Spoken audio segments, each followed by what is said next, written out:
کچھ دنوں کے بعد محرم الحرام کا مہینہ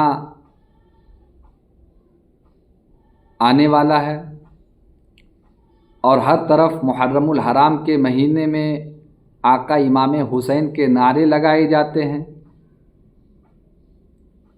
اور یہ جو کربلا کی لڑائی ہے یہ کربلا سے شروع نہیں ہوتی ہے، یہ شروع ہوتی ہے وادی منا سے، ختم ہوتی ہے کربلا پر۔ شروع ہوئی تھی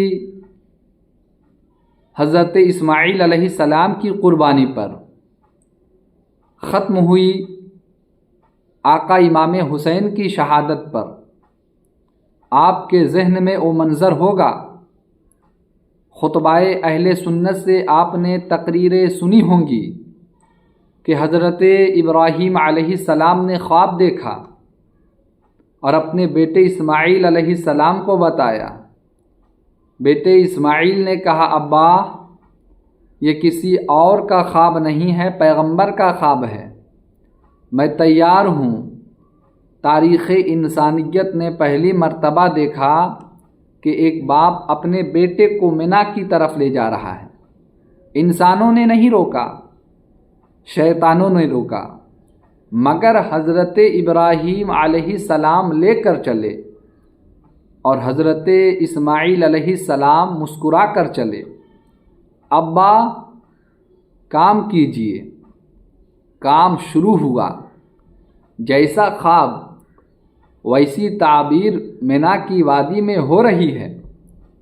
حضرت ابراہیم علیہ السلام سے بیٹے اسماعیل نے کہا، ابا جہاں آپ پیغمبر ہیں وہیں آپ ایک باپ بھی تو ہیں، ایک کام کیجئے، اپنی آنکھوں پر پٹی باندھ لیجئے، میرے ہاتھ اور پیر کو رسیوں سے جکڑ دیجئے، پھر چھری چلائیے۔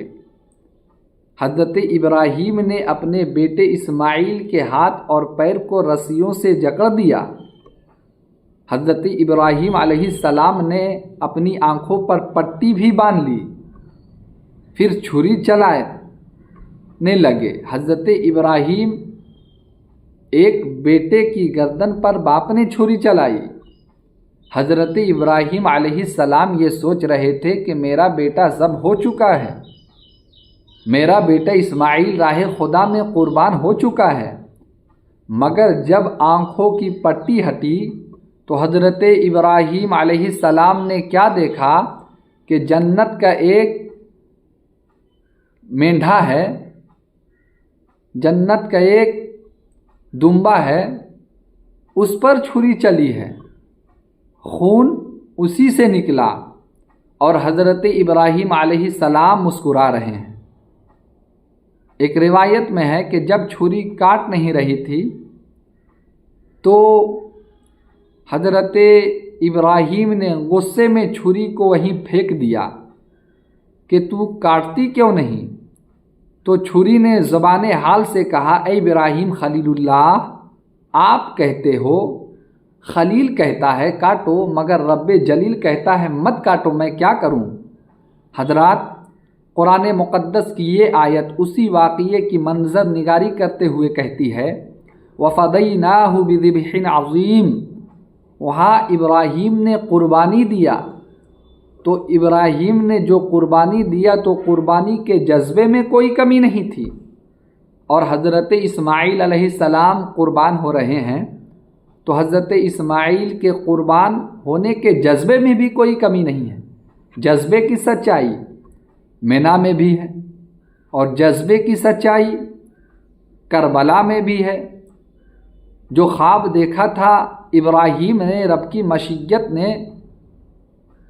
اس کی تعبیر کو سامنے لا کر بھی کچھ دنوں کے لیے روک دیا، مگر پھر اسی ابراہیم کے گھر کے ایک فرزند ارجمند مصطفیٰ جان رحمت صلی اللہ تعالی علیہ وسلم کے نواسے حسین کی صورت میں آئی۔